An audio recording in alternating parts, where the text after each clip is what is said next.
મસ્ત મજાની જિંદગી અને એની મસ્ત મજાની વાત.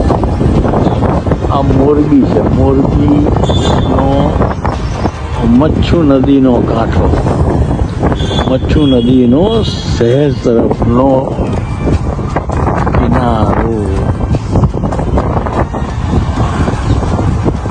મચ્છુ નદી પર કેટલા પુલ બંધ થઈ ગયા ને હજી પાછા નવા બંધાવાના. અને આ આખું છે ને એ મોરબીનો મરીન ડ્રાઈવ છે, મરીન ડ્રાઈવ. અદભુત. અને સામે કાંઠે બધી રહેવા છોકરાઓ જે ભણતા હોય કોલેજમાં એમને રહેવા માટેની હોસ્ટેલો બધી. અને બરાબર આ દરબારગઢ, આ દરબારગઢની મજાઓ. ઝૂલતો પુલ અકસ્માત થઈ ગયો, વાત સાચી, પણ જે તે સમયે રાજાએ અદભુત પેરિસમાં જ પુલ જોયો અને એમ થયું કે આપણે ત્યાં કેમ ન હોય, એટલે આપણે ત્યાં બાંધ્યો.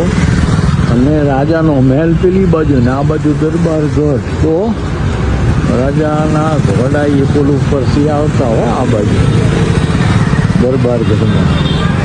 આ મમ્માદેવી નિવાસ. અને જીવનનો કોલેજ કાળ અહીંયા વિતાવ્યો. એટલે સામે કાંઠેથી દુલસા પુલ ઉપર થઈને આ બાજુ આવવાનું ને આ બાજુ આવીને પછી અમારું રોજનું સ્થાન મમ્માદેવી.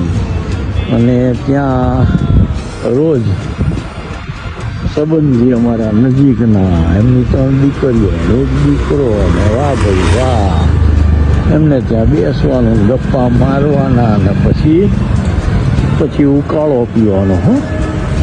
ચાની જગ્યાએ ઉકાળો પીવાની મજા હતી.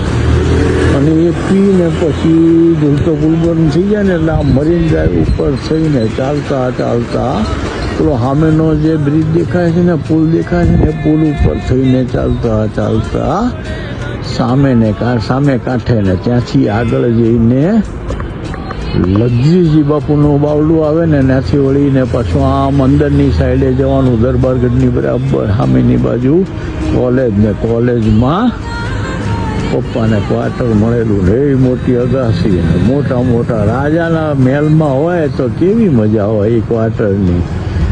મોટા રૂમ ને વાહ અદભુત ને ચારે બાજુ એટલું બધું લીલું છમ, પણ અદભુત. જીવનના એ 3 થી 4 વર્ષ જે વિતાવ્યા, અદભુત વિતાવ્યા. હું સામે પછી ગાડી જાય છો.